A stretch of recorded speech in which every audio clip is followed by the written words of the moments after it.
مشرق وسطی ایک وسیع تر جنگ کی طرف ایک قدم اور آگے بڑھ چکا ہے۔ اسرائیلی بمباری سے حزب اللہ کے سربراہ حسن نصر اللہ شہید کیے جا چکے ہیں۔ گزشتہ روز اسرائیل نے لبنان کے دارالحکومت بیروت پر اب تک کا سب سے بڑا حملہ کیا، جس میں حزب اللہ کے ہیڈ کوارٹر کو نشانہ بنایا گیا۔ اس عمارت میں حسن نصر اللہ زیر زمین 14ویں منزل پر قیام کرتے تھے۔ اسرائیل کی جانب سے یہ فضائی حملے 5 گھنٹے تک جاری رہے۔ ان میں بنکر بسٹر میزائلوں کا استعمال کیا گیا، جس کے بعد اسرائیل کا یہ دعویٰ سامنے آیا کہ حملوں میں حسن نصر اللہ مارے گئے۔ انہی حملوں میں حزب اللہ کے سینئر رہنما علی قرقی بھی شہید ہوئے ہیں۔ آج پاکستانی وقت کے مطابق 2:38 پر اسرائیلی ڈیفنس فورسز کے سرکاری ایکس اکاؤنٹ سے ایک ٹویٹ کیا گیا۔ اس میں لکھا گیا تھا کہ حزب اللہ کی تمام قیادت ماری جا چکی ہے۔ اس ٹویٹ کے ساتھ ان تمام رہنماؤں کی تصاویر بھی دی گئی تھی جنہیں اسرائیل نشانہ بنا چکا ہے۔ حزب اللہ نے اپنے سینئر رہنما نعیم قاسم کو عبوری سربراہ مقرر کیا۔ حماس کا کہنا ہے کہ حسن نصر اللہ کی شہادت حزب اللہ کو مزید مضبوط کرے گی۔ حسن نصر اللہ ایران کی سرپرستی میں قائم مزاحمتی محور کے اہم رکن تھے۔ قیادت سنبھالی اور حزب اللہ کو انتہائی طاقتور سیاسی اور فوجی تنظیم بنایا۔ انہوں نے اسرائیل سے مقابلے کے لیے حماس کے ساتھ اتحاد کو مضبوط کیا۔ لبنان میں حسن نصر اللہ کی شہادت کی اطلاعات کے بعد ایران کے رہبر اعلیٰ آیت اللہ خامنائی کو سخت حفاظتی اقدامات کے ساتھ محفوظ مقام پر منتقل کیا گیا۔ ایران کی قومی سلامتی کونسل کا اجلاس بھی طلب کیا گیا۔ خبریں یہ بھی ہیں کہ ایران نے جنگجو لبنان بھیجنے کا منصوبہ بنا لیا۔ ایرانی سپریم لیڈر کے مشیر علی لاریجانی نے کہا ہے کہ اسرائیل نے تمام سرخ لکیریں عبور کر لی ہیں۔ صورتحال انتہائی سنگین ہو چکی ہے۔ اس صورتحال میں ایک سوال اکثر کیا جاتا ہے کہ ایران اسرائیل کے خلاف مزاحمت کرنے والی تنظیموں حماس اور حزب اللہ کی مدد کرتا ہے۔ یمن کے حوثی باغیوں کو بھی ایران کی حمایت حاصل ہوتی ہے، تو پھر ایران براہ راست اسرائیل پر حملہ کیوں نہیں کرتا؟ اس کی وجہ یہ ہے کہ ایران کا براہ راست اسرائیل پر حملہ کرنا کوئی اتنی سادہ سی بات نہیں ہے۔ ایران حزب اللہ اور حماس کی جتنی مدد کر بھی رہا ہے تو بہت زیادہ رسک لے رہا ہے۔ نقشوں کی مدد سے ناظرین آج ہم آپ کو سمجھائیں گے کہ آخر ایران اس وقت مکمل طور پر کیسے گھرا جا چکا ہے۔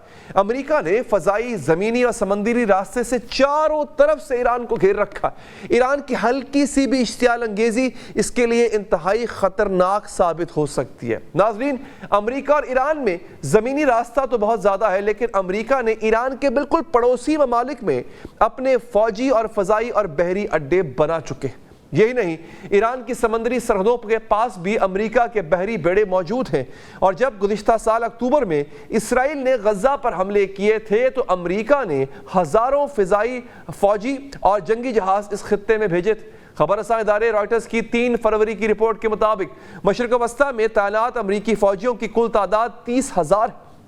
امریکہ کے جتنے بھی اڈے ہیں یہاں امریکی جنگی طیارے بھی موجود ہیں۔ مشرق وسطی میں سب سے بڑا امریکی اڈا قطر میں ہے۔ ناظرین، آئیے آپ کو ہم نقشوں کی مدد سے دکھاتے ہیں، اور نقشہ اس وقت آپ کے سامنے آ چکا ہے۔ دوستو، یہ جو آپ دیکھ رہے ہیں نقشہ، اس میں میں آپ کو ایران کا نقشہ دکھاؤں گا، پھر ایران کو گھیرے ہوئے وہ تمام مسلم ممالک جہاں جہاں پر امریکی اڈے موجود ہیں ناظرین، وہاں آپ کو میں لے کے چلوں گا۔ امریکی اڈا قطر میں جو موجود ہے، جسے العدید ایئر بیس کے نام سے جانا جاتا ہے، یہ آپ کے سامنے آ چکا ہے۔ یہ جو لال رنگ سے آپ ڈاٹ دیکھ رہے ہیں، لال رنگ کا ڈاٹ، یہ ہے فضائی اڈا۔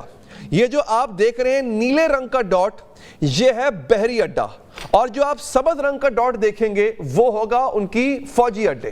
اچھا، سعودی عرب، بحرین، کویت اور متحدہ عرب امارات میں امریکی اڈے موجود ہیں۔ ان 4 ممالک اور ایران میں ایک چھوٹی سی سمندری خلیج ہے جو آپ کے سامنے نظر آ رہی ہے آپ کو۔ یہ خلیج جو آپ دیکھ رہے ہیں، جس کو پرشین گلف کہا جاتا ہے، اس کو خلیج فارس بھی کہا جاتا ہے۔ سعودی عرب میں امریکہ کے 2 فوجی اڈے ہیں ناظرین، نقشہ ذرا بڑا کر کے دکھائیے گا۔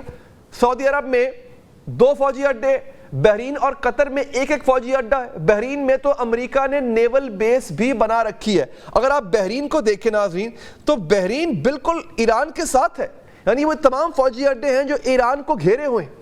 اچھا، آگے متحدہ عرب امارات، جس کی سرحد تقریباً ایران سے ملتی ہے، درمیان میں چھوٹی سی ایک سمندری پٹی ہے، وہاں پر امریکہ کے 2 بحری اڈے، متحدہ عرب امارات کے فجیرہ بحری اڈے اور ایران کے درمیان سمندری خلیج بہت چھوٹی سی، بہت کم ہے۔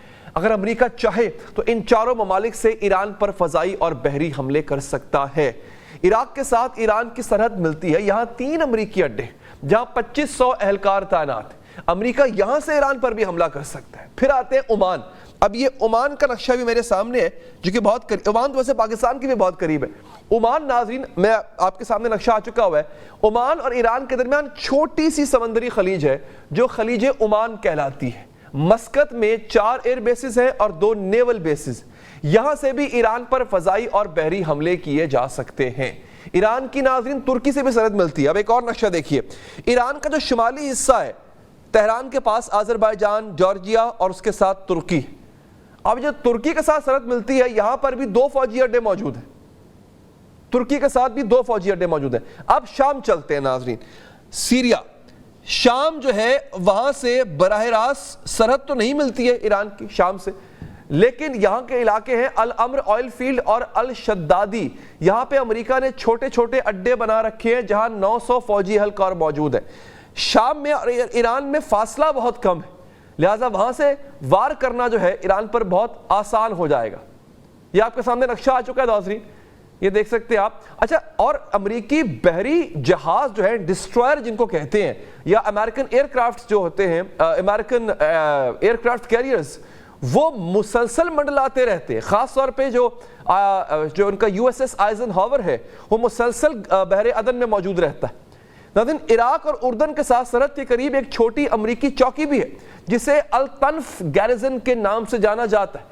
ناظرین، یہ تفصیلات بتاتی ہیں کہ اگر ایران نے اسرائیل کے خلاف کوئی بھی زمینی کارروائی کی تو امریکہ فضا، سمندر اور زمینی راستوں سے ایران کو نشانہ بنا سکتا ہے، اور یہی وجہ ہے کہ ایران حماس اور حزب اللہ کی مدد تو کرتا ہے لیکن اسرائیل کو براہ راست نشانہ بنانے سے گریز کرتا ہے، کیونکہ ناظرین مسئلہ یہ ہے کہ پھر لڑائی جو ہے وہ امریکہ سے براہ راست ہو جائے گی، کیونکہ اسرائیل کا دفاع کرنے کے لیے امریکہ وہاں پر خطے میں موجود ہے۔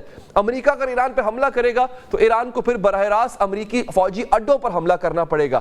یہ فوجی اڈے ان مسلم ممالک میں ہیں کہ جن کا ایران کے ساتھ براہ راست کوئی تصادم نہیں ہے، کوئی لڑائی نہیں ہے۔